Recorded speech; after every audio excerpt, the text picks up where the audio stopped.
It's that time again. Yep. We are Team Wester. And you are the most important thing to us. Team Wester Podcast. It's all about the team.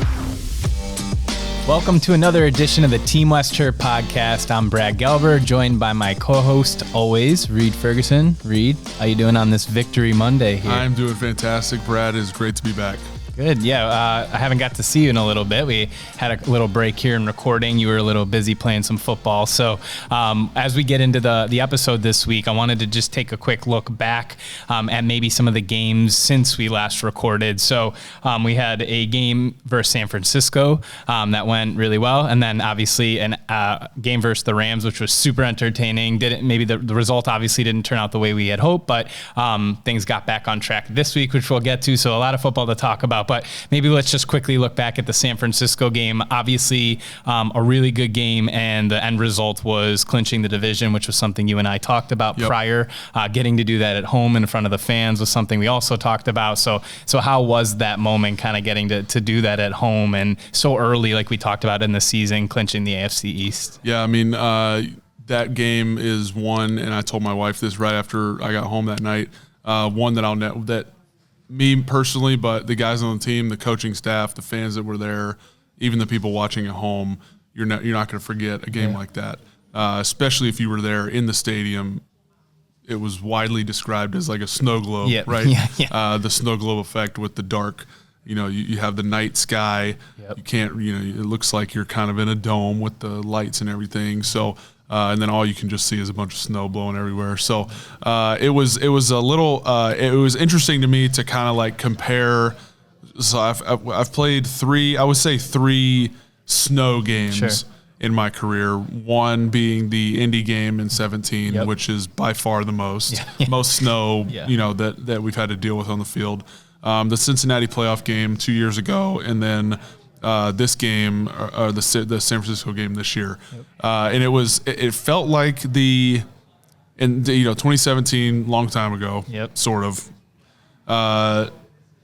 It felt like the snow was coming down at the same rate, as it was in the Indy game, and I kept trying to explain to people like it was snowing this hard, like it felt like. In 17, it was snowing this hard, but the accumulation on the field just never got to what it was in 2017. I mean, we had a backed up punt in that game, and I can remember Colton Schmidt standing in the end zone, and his cleats were covered. And they were, and that just wasn't.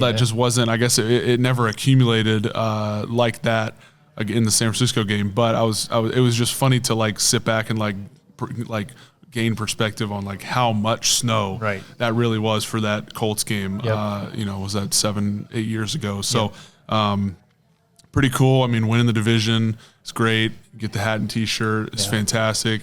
You save those, cherish those. You never take it for granted. But it was great. The fans were awesome. Mr. Brightside, it's the whole 9 yards. It was amazing. The vibes were immaculate. So it was a lot of fun. And, something talking about you and I discussed kind of the amateur meteorologist in you, enjoying looking at the weather and talking about wind and lake effect, and maybe people not from here don't understand lake effect. I know they were saying before the game, it was supposed to stop snowing in time, right in time for the game. And then it kind of caught everyone by surprise because the way, it works is if a slight wind direction changes, all of a sudden you have snow when you weren't supposed to. So we had snow during that game. And I think for those of us watching on TV, maybe, or that weren't in Orchard Park, I live in East Amherst, so we got like nothing out there 20 minutes away, but it's like all of a sudden it just kept coming and coming and coming, and it was almost like you guys kind of just had to adjust on the fly to maybe what they were telling you guys before the game even. It was we were dealing with it a little bit in pregame and expecting it to stop. And then I, kind of once we go out for pregame stuff, I put my phone away. I kind of have a glimpse of what I think the weather is going to be like throughout the game. Obviously, it can change. But that game was not at all what they were calling for. No. And usually they're pretty spot on. The apps, the local guys, But like you said, the wind, must have changed. And I guess a storm. Yeah, I looked after there was some kind of band or storm that came down from Canada that was right. I guess came down quicker than expected, and that's what was coming through all game. But I mean, it was. I'm not going to complain about it because I love the snow games are awesome. I mean, I think it's great all around. It's great for viewership. It's great. It's a lot of fun to play in when you win. right. Conditional there, but. No, it was. I think it's just a super fun experience for everybody involved. So, I'm not one that I know a lot of people talk about. Well, should the next stadium be a dome? Should it not be a dome? And there's people who defend that home field advantage of having the snow and the cold and whatever.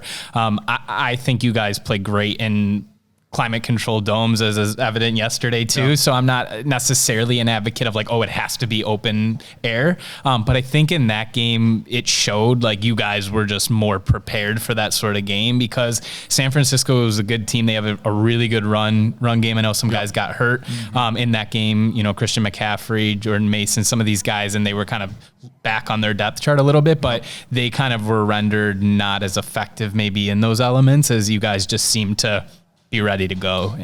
I don't. I mean, you probably chalk it up, definitely as home field advantage. But we are not out there practicing in those specific elements, right? You get out there, we practice in the cold, practice in the wind. Sometimes get out there, practice in the rain, and you can prep as much for that kind of stuff, but.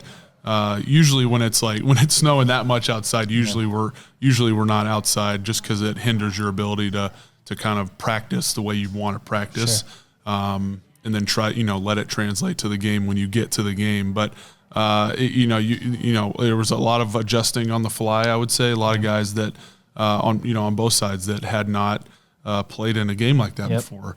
And you kind of saw the first couple of drives, first quarter, you're kind of working into the game.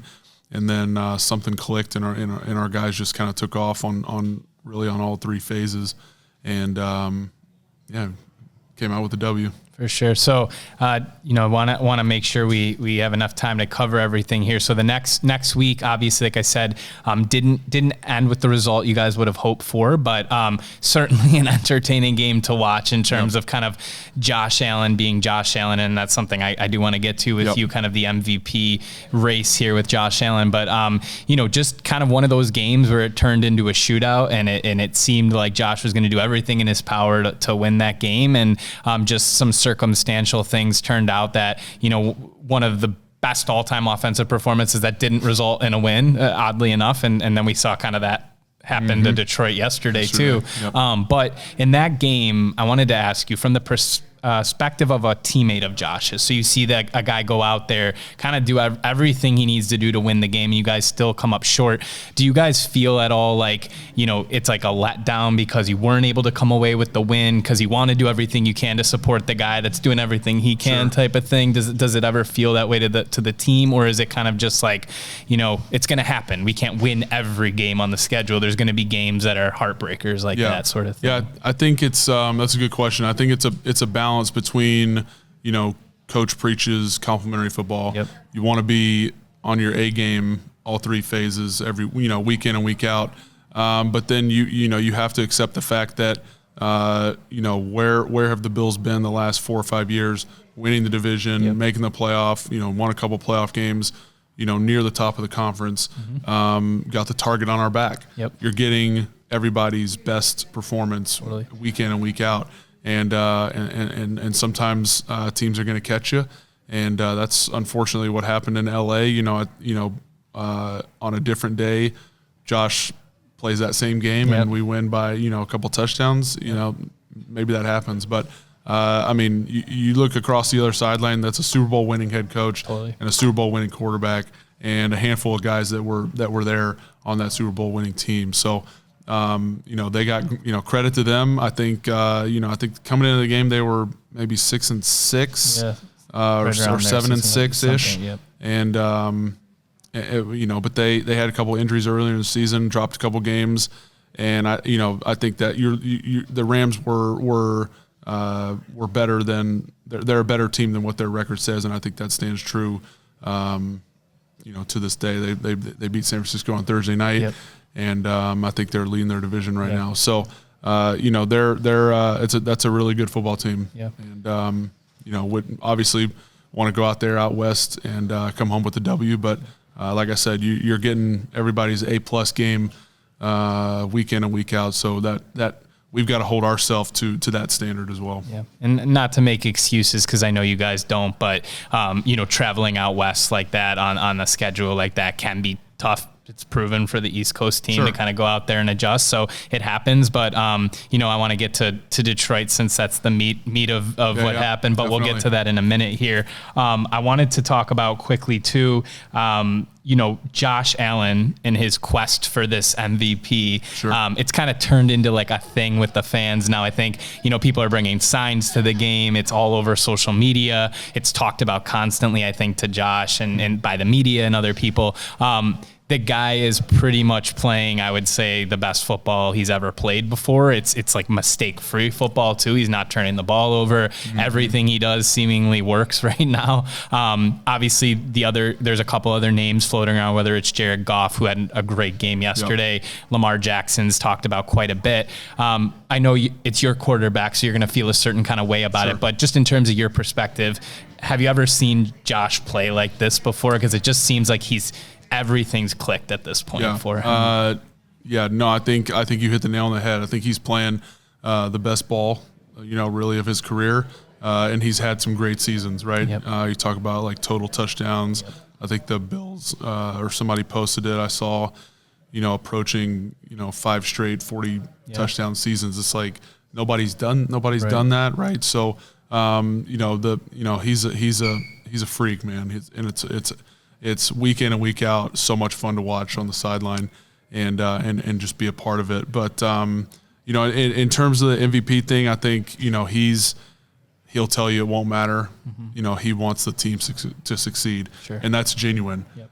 That's really the kind of guy he is. So, as much as I'm sure he'd love to get the award, and that would mean a lot to him and a lot, I'm sure a lot to the team as well. But I think he and the organization and the team in general would much rather have the ring at the end of the season. But totally. He definitely is playing the best football I think of his career. I mean, you look at some of those plays he made yesterday. I mean, even last week in LA, some freak plays, totally. With his legs and stuff, extending plays. But he's got a knack for it, and when he rolls out and he gets outside of the pocket and starts scrambling, anything's open. Yeah. Literally anything can happen. He can hit a little dump off for 5 yards, or he can tell Keon to keep running, keep going, and hit him 65 yards down the field, or 50, however many yards it was, and you're first and goal at the 5-yard line. So, goodness gracious, it's like I said, it's fun to watch. I saw one analyst post on Twitter and said something like, it doesn't matter if you can't let Josh roll out to the right side because it just happens anyway. It doesn't matter how much people talk about it. They say it week in and we don't let this happen. It's going to still happen. So that just has to be such a frustrating thing for defenses that are game planning against him or you guys on offense, because even if you do everything right, you hold your blocks, you get the right coverage out there, you get the right look, you feel good about it, he can just do one little thing that messes all that up, and it just doesn't matter anymore. I think, you talk about early in the fourth quarter yesterday, they were having a tough time slowing us down. Yep. Touchdowns, field goals, we were gaining yards. I think we only punted the one time. Yep. You look at the onside kick. Yep. With I think it was about 12 minutes to go in the game. They're down 10. They're trying to steal a possession. Sure. We know that, and that I think that says a lot. That says a lot about Josh and our offense and Joe Brady and the guys. Everybody is being put in a position to succeed and take advantage of the best of their abilities. Yep. And we were Joe and Josh and the rest of the offense were on it yesterday. O-line played great. And I think it's a testament to how successful they were yesterday when you're trying to steal a possession with an onside, with 12 minutes left in the fourth quarter. yeah, I mean, going back to the whole MVP thing, I think that would be amazing if he won it. But he's got my vote. That's for sure. Yeah, definitely. So before we jump into a little bit more in depth on the Detroit recap here, last thing I wanted to ask you about was, I know in December, I believe, is the time where the guys are doing My Cause, My Cleats stuff for the NFL. And for people that don't know what that is, it's an opportunity for players to get a little creative and showcase different organizations, charities that they have a fondness for, and get them in the spotlight a little bit maybe. So I know for you on social media, you had shared from it's Gigi's, right? Gigi's Playhouse. Yep. So talk to us a little bit about that, what that is, and why that was your choice for your cleats. Yeah, so Gigi's Playhouse, we have some family friends that have a daughter with Down syndrome, and we've known them for a couple years, and really felt like we were called to start working with Gigi's Playhouse. We went to an event a couple months ago, one of their fundraising events, and kind of got to meet a lot of the people that help run the charity, meet a lot of the families that are involved as well. And, it's been amazing to kind of be a couple steps in. It's going to be a charity that we're going to continue working with for years to come, and hopefully continue to stay involved at a pretty good level. But, wanted to do my cleats for him this year. The guy that did the design, the pictures are on social media, but did a great job. The family that we know loved them. Yeah. Their daughter, her name's Reese. She loved them. We got some pictures of her playing with the cleats and stuff. Awesome. So it was great, and they were super appreciative of it. And anything I can do to help means a lot to me. Sure. I know it means a lot to them as well. So super cool. I think the whole initiative through the NFL is great. Yeah. I think giving guys a voice to kind of share what they're passionate about. And you even see guys doing now one cleat for one charity and one cleat for another charity. Yep. So just trying to expand what they're passionate about, what the charities that they're involved in across the board. I think it's fantastic. Yeah, and I know Josh got to partner up with O'Shea, which obviously he has that relationship with, and a couple kids got to design the cleats for him, which is super cool. So I love that initiative. I think it's, like you said, the NFL should, in my opinion, do more to showcase that creativity that guys have and let them use their voice. I think people get sometimes frustrated by the rules that prevent that, but this one is definitely a great initiative to go off of. So, all right, we got a little bit into the Detroit game just to press in a little further. So I thought this was a cool stat. I saw that this was actually the first home loss to an AFC team for Detroit since you guys played them in 2022 at the Thanksgiving game there that we talked about. Yep. So a lot of success versus the AFC, a lot of success in general. We can get into some of the nitty gritty here, but just what were the vibes, as you guys would say, like in Detroit there for that game yesterday? Yeah. So two things. I think I've played there a few times. Their fans are great. Detroit is a great city. Their fans are amazing. Really, I mean, it really reminds you of Buffalo. The people there is, super nice people. The fans are very welcoming and very loud. One of my favorite stadiums to play in. For sure. Such a unique stadium. It's got like the warehouse wall where all the suites are. It's got like kind of a lower ceiling. There's only 2 decks to it. And it's just a unique experience, very cool experience overall. So the fans are great, super fun to play there. But I think the second thought is we went in knowing we had to match their intensity. Totally. And likewise they needed we were expecting them to match ours.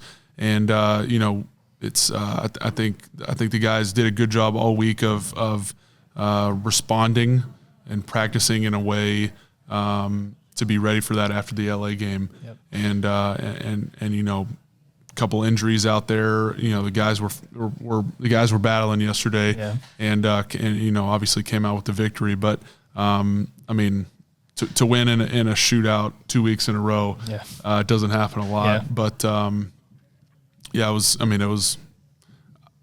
I talked about the San Francisco game. Yep. You'll never forget that game.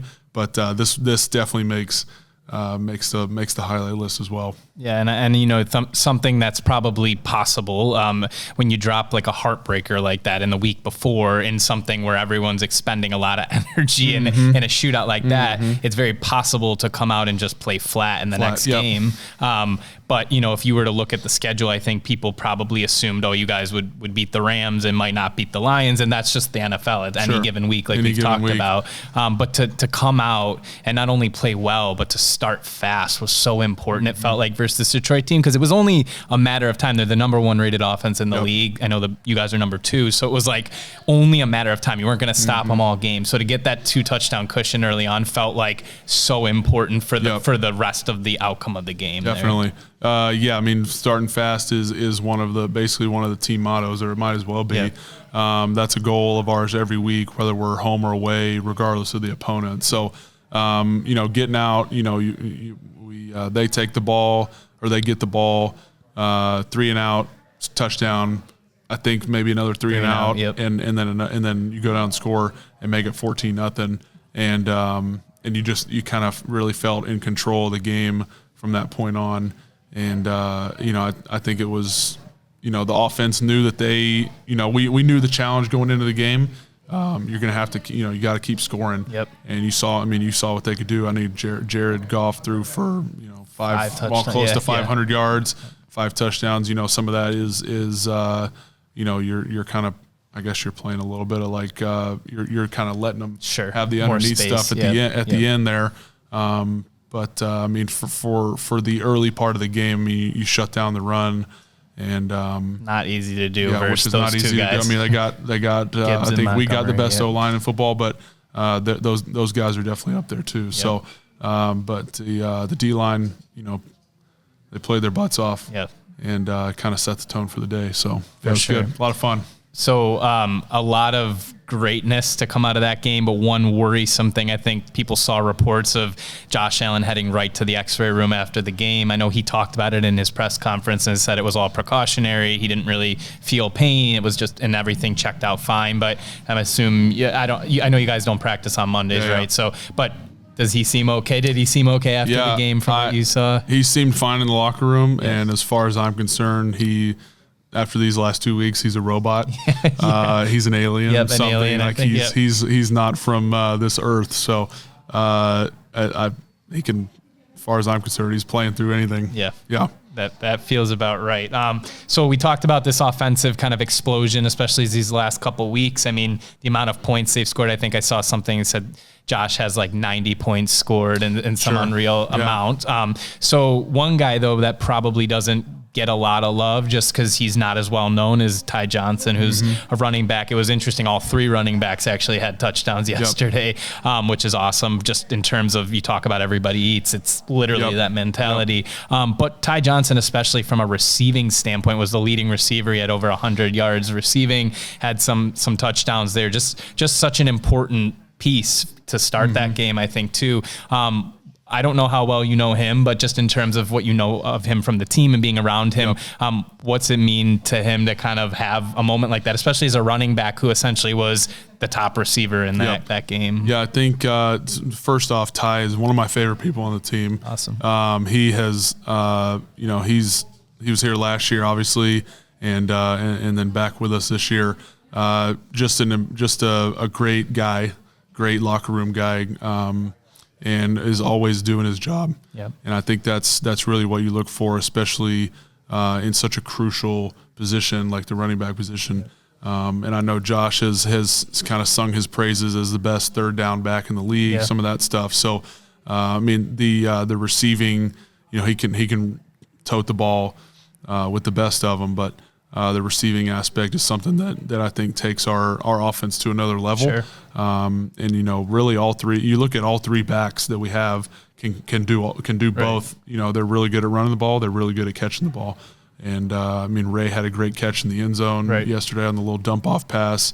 And James has shown that across the season as well as the last couple of years. So the Ty Johnson receiving breakout, I can't say it's surprising. Sure. A guy that's bounced around a little bit, played for Detroit, for a little while. So maybe a little bit of a revenge game there. Sure.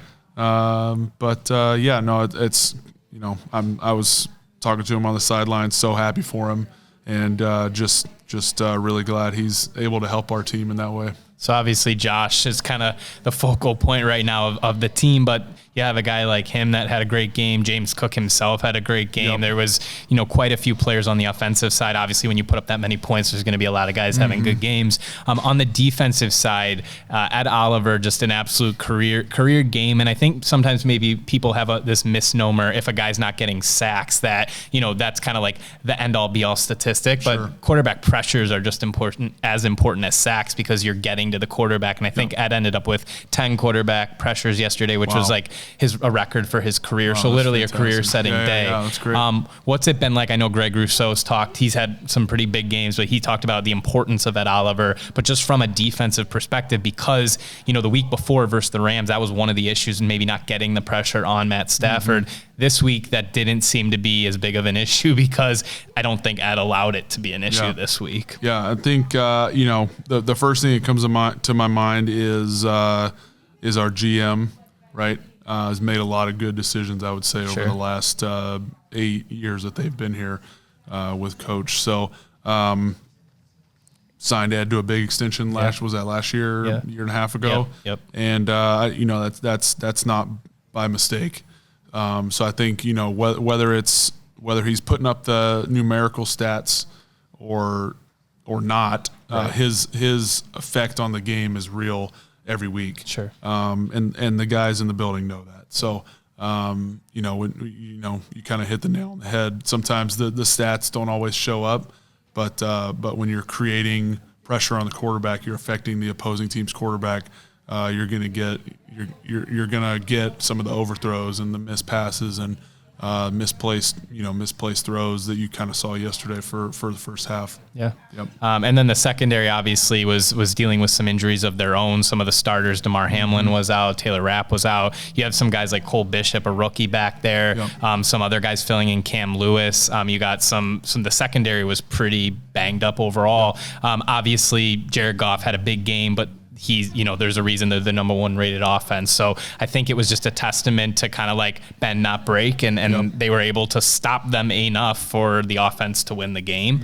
And I just think that's a testament to holding true to, Sean McDermott and Bobby Babich and these guys, what they probably preach to you guys is do what you can do to slow an offense like that down. Definitely. And, those guys, I mean, that's a tough spot for some of those guys to step in. You hit, like you mentioned, Cole and Cam Lewis stepping in at safety and playing, I would say, as well as they did. Yeah. Really, I mean, you look at the first half when they stopped them for a couple drives. We jumped out to that early lead, and they kind of just abandoned the run for the most part and just started dropping back and passing.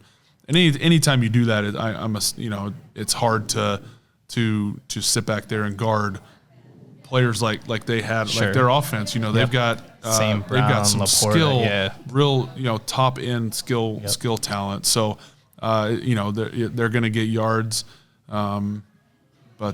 Super proud of those guys for the way that they showed up and handled their business this week. All right. I know we're running a little short on time here. So one thing I did want to ask you about Sam Martin, obviously your guy. There was some funny, going back home for him, but there was some funny kind of comments just in terms of he really wasn't needed until the third quarter. Yep. All of a sudden it's like, wake up, Sam, although he holds the ball on extra points and things. But and he had a hell of a kick or like a punt there, and at that point in the game, which ended up being a crucial moment there to pin them that far back. What's it like for you guys when you're kind of not heavily involved in a game and all that? I know you have to stay mentally and ready and things, but all of a sudden it's like, hey guys, get out there and do a good job because it's a big moment and you haven't been needed for 2.5 quarters at this point. I think it's a testament to his ability to be a professional. Sure. And I know that kind of sounds cliche, but he has played, I think this is his 12th year in the league, and that's not by accident. Yeah. When his number's called, he shows up and he gets the job done, and that's exactly what he did yesterday. sometimes, we've had a number of no punt games. I think his very first game with us 2 years ago out in LA, we didn't punt. Sure. So, it's sometimes that happens. Sometimes you get some like the Houston game earlier this year. I think we had 7 or 8 punts. Yep. And just being able to handle whatever is thrown at you. Sometimes you only get one that's, kind of a closer punt. Yep. Where you're not going to get, really able to get after it. And then sometimes you got a couple backed up where maybe you got I can't remember what game it was. I think it was the earlier this season, maybe the Miami game. Okay. Where we started and we just went into the wind. Yeah. The first 3 drives, we were like 3 and out, 3 and out, 3 and out, and we were just punting into the wind 3 times in a row. And that can present its own challenges, but just being able to work through it and be a pro and handle your business and put the team in position, it's put the team in position to succeed from a complimentary standpoint. I think 3 plays later, it's not directly correlated, but we got the fumble after they're starting on the 3-yard line. So, you like to think that the punt team helped help that out, but we'll take it where we can get it. So last thing I'm going to ask you about the Detroit game, you already mentioned it, but a very interesting kind of decision by Dan Campbell and the Lions to go for an onside kick with 12 minutes left in the game when it wasn't really out of reach at that point. It still felt like they had some momentum maybe at that point. It's an interesting decision only because with the rule change now you have to alert the team that you're going to do it. So back in the day you could kind of sneak up on them and maybe line up like it was going to be a full kickoff and then you had a plan to kind of deceive. Now you got to let the referees know and then you got to let your opponent know, and it just changed. So I know you guys had to run off the field and run the right personnel on the hands team. Obviously it worked out very well. Mac Hollins almost took it to the house. He got down I think to the 5 or 3, whatever that was. What was going through your head or maybe the special teams head when you heard that? Were you like, what's going on here? Or did you think, like, I guess, what were you just thinking in that moment? Yeah. 2 things, we were definitely surprised. You get up a couple touchdowns. Obviously you're expecting it more often a little later in the fourth quarter, but we're obviously confident in the guys we put out there on our hands team. Those are the guys we're counting on to go out there and for lack of a better term, win the game. Right. You're more often than not, the onside kick is kind of like the Hail Mary, so to speak. When a team is out of timeouts, needs 1 or 2 more possessions, and you go out there, you get the onside kick and you kind of knee it out. But this was a little bit different situation. When Mac tipped it to himself, all I could think about was Micah in 2019 when he returned one at home. Mac is probably gonna hear a little bit chirping in the film room that he can't make one guy miss. But we'll have fun with it. We scored off of it. I imagine if we got a field goal instead of a touchdown, it would probably been a little tougher on him. But no, it's that's another testament to the team and the special teams unit and being ready to handle whatever situation comes at you at any point in the game. And we're happy to. It was interesting to, I guess, to be put in that situation at that point because you haven't really seen it yet this season. So, and I know Dan Campbell's an ultra aggressive coach, and he kind of was asked about it after and said, obviously in hindsight, I probably wouldn't have done it, but I really felt in the moment we were going to get the ball back. And it so you do what you think is right in the moment, and it doesn't always work out for you. And I think like I said earlier, it's a testament to Josh and Joe and what the offense was doing yesterday to put them in that position. To put them in that position, and And the second one, obviously, they did it again later in the game, and it seemed a little closer. There was a little more heart beating fast there under a pile. I've heard from many players. Like they touched it early, but I don't even know if that's reviewable or if you can. It looked like they touched it early, so we were at the bottom of the pile, and we were kind of like nervous there for a second. But I was pretty sure that I saw the initial catch by Taryn. from the get go. But Yep. it was One of those a little scarier, Yeah. I'd say. But all right, so in wrapping up here, we're going to look ahead real briefly here to kind of the remaining games on the schedule. So all kind of uniquely all division games for the final 3. The way the schedule makers put it together here, and you have to play the Patriots 2 out of the final 3, which seemingly kind of seems to happen. I remember like Miami a couple of years. It feels like lately you guys have been forced to face a division opponent a couple of times here, but you do get 2 home games before you go on the road to New England to finish the year.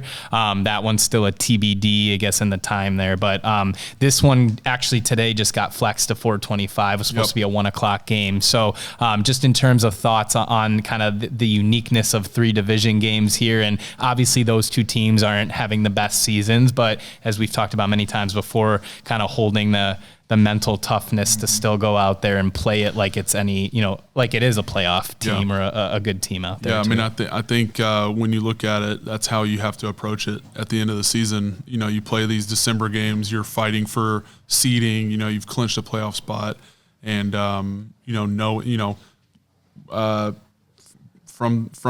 the get-go, we talked about what's the easiest way to win your division, to get a home playoff game, to get a high seed, win your division games, and win your division games at home. Sure. And that's we're staring 2 of them in the face right here in back-to-back weeks. So the division games, you know what to expect. These teams are not going to lay down.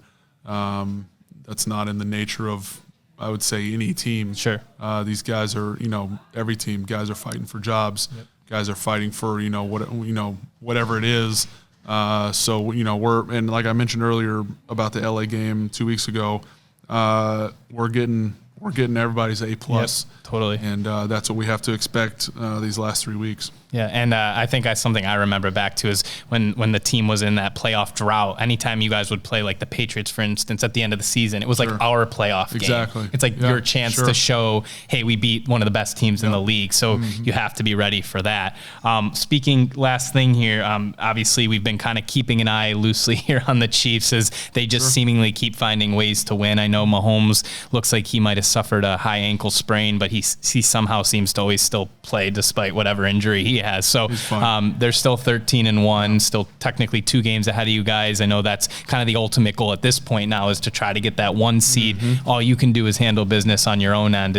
So I assume that's just kind of, now you got kind of that game up on Pittsburgh for the 2 seed there, but I'd assume it's just going to be that week to week handle business, and if the cards fall that way, they fall that way type of thing. I think that's pretty spot on.